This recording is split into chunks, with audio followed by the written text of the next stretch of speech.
President Bola Ahmed Tinubu returned to Nigeria after African Union meeting. Governor Malam Omar Namadi warns against fertilizer diversion in Jigawa State. RSF in Sudan takes control of South Darfur town.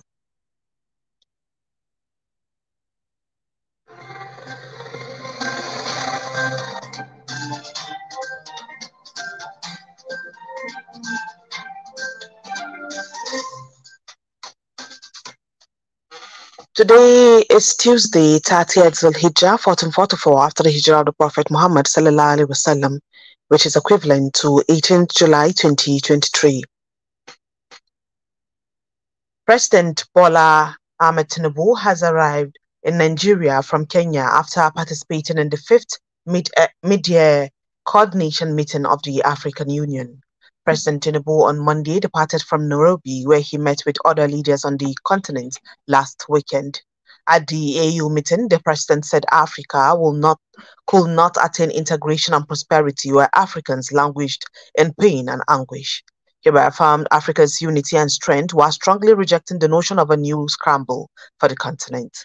The president's return to Nigeria from Kenya comes 2 days after his departure from Abuja on Saturday. President Bola Ahmed Tinubu has sent his condolences to the chairman of Max Air, Alhaji Lahiru Barau Mangal, over the death of his wife, Hajia Aisha, who died at the weekend. The president also commiserated with the chairman, Council of Imams in the Federal Capital Territory and the chief imams of Fuad, Lababidi, Central Mosque, Wuse Zone 3, Abuja, Dr. Tajuddin Adegun, over the death of his mother, Hajia Aishatu Muhammad Adegun. Tinubu, in his condolence message to Mangal, said he was deeply saddened by the news of the death of his wife. Also, in his message to Imam Adegun, the president consoled the Muslim leader to take solace in the good name and excellent record of service left behind by his late mother.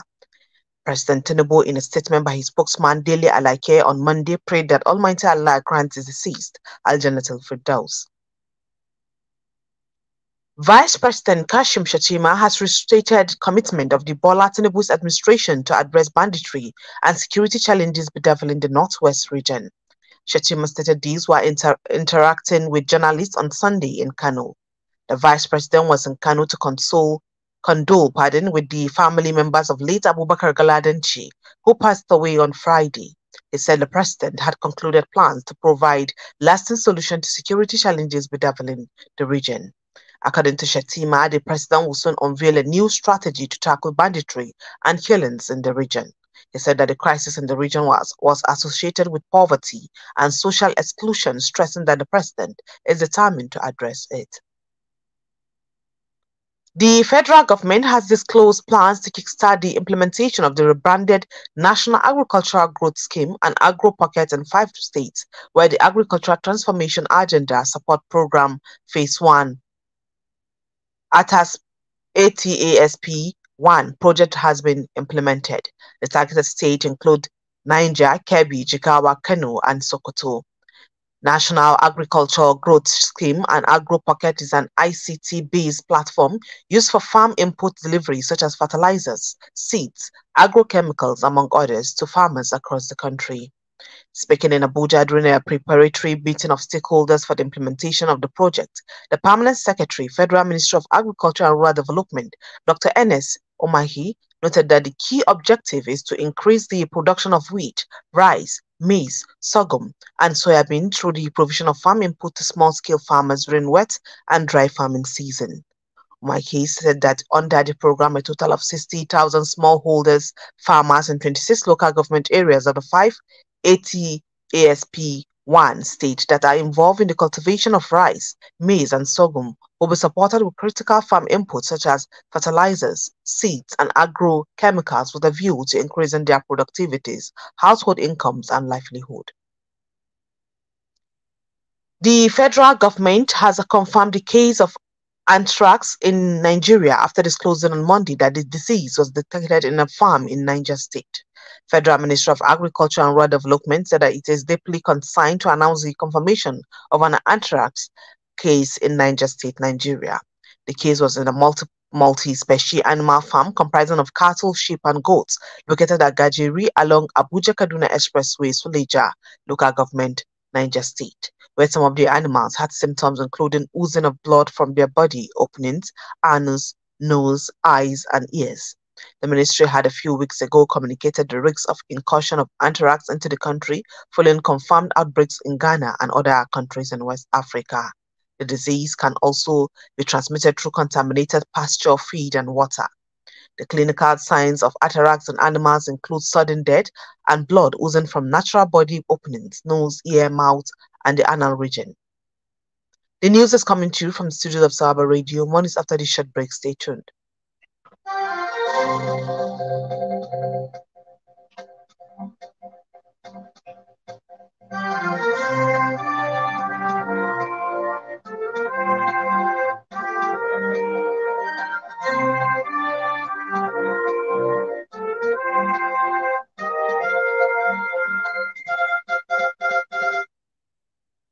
Welcome back. You're still on to the services of Sawaba Radio 104.9 Hadija. Nigerian Center for Disease Control and Prevention said from week 1 to 27 of 2023, a total of 170 deaths have been reported from Lassa fever. The reported deaths are with a case fatality rate of 17.2%, which is lower than the same period in 2022, which is 19.6%. This is contained in the latest week 25-27 update on Lassa fever outbreak in Nigeria published by the NCDC on Monday. The updated note that in week 27 of 2023, the number of new confirmed cases decreased from 10 in epidemiological week 26-2023 to 6 cases. This was reported from Ondo, Edo, Ebonyi, and Benue State. In a total of 2023, 28 states have recorded at least one confirmed case across 108 local government areas. The NCDC further disclosed that 73% of all confirmed Lassa fever cases were reported from these 3 states, Ondo, Edo, and Bauchi, while 27% were reported from 25 states which confirmed Lassa fever cases. Of the 73% confirmed cases, Ondo reported 33%, Edo 29%, and Bauchi 11% so far. Governor Umar Namade of Jigawa State has inaugurated this year's procurement, sales, and distribution of 200 trucks of NPK fertilizers worth 3.2 million naira for this year's farming season to farmers. He also cautioned the committee members to uphold fear of God and warn against diversion. Speaking at the inauguration, Malam Umar Namadi said the fertilizer was procured by the state government and it contained 200 trailers of NPK variety of 120,000 bags to be sold at 50% subsidy. Therefore, he urged members of the state fertilizer distribution to, among others, secure and ensure equitable supply and distribution of this commodity at all the designated selling points to ensure transparency, equity, and social justice to farmers. Earlier, Malam Oman, while inaugurating the Committee on Fertilizer Procurement and Distribution at Government House, urged members to uphold fear of God in the discharge of this one nest tax and discard all manners of ambiguities. In a related news, the Bauchi and Gombe state government have approved subsidies on fertilizer prices to ease access to the commodity as farmers begin cropping activities. Bauchi and Gombe state showed that the sale of the commodity at the subsidized rate to the farmers had begun. The NPK brand of fertilizer is being sold between 15,000 and 19,000 naira as against the former price of 27,000 naira. The Gombe state government had pegged prices of the NPK brand of fertilizer at 19,000 per bag. The state governor Inuwa Yahaya on June 19 inaugurated the sale of the subsidized fertilizer to farmers across the state. Yahaya said the government expended over 2.8 billion on the procurement of the commodity. Now to international scene. President Volodymyr Zelensky said Ukraine is prepared to continue grain export after Russia announced it was exiting a landmark deal broke with Turkey and the UN to unblock deliveries from the major producers.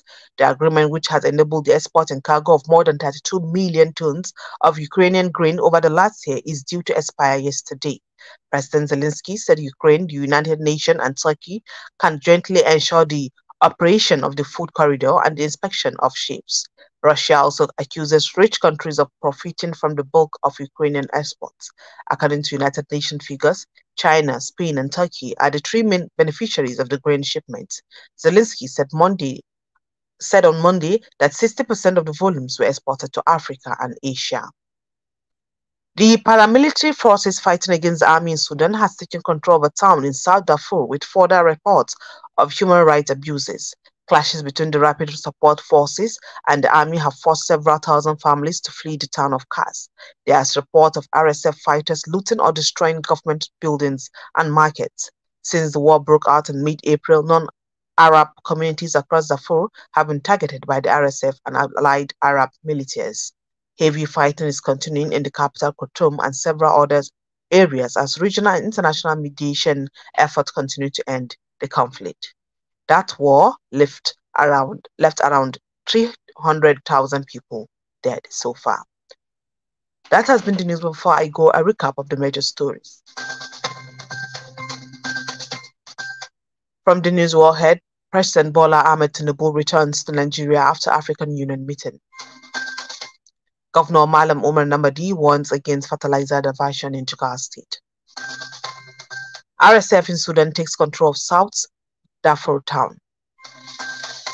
That has been the news on behalf of the news department. Our editor, Haruna Ahmed Bultua, content announcer, Halima Hassan Ibrahim. I am Salam Tanud Aliman saying good afternoon.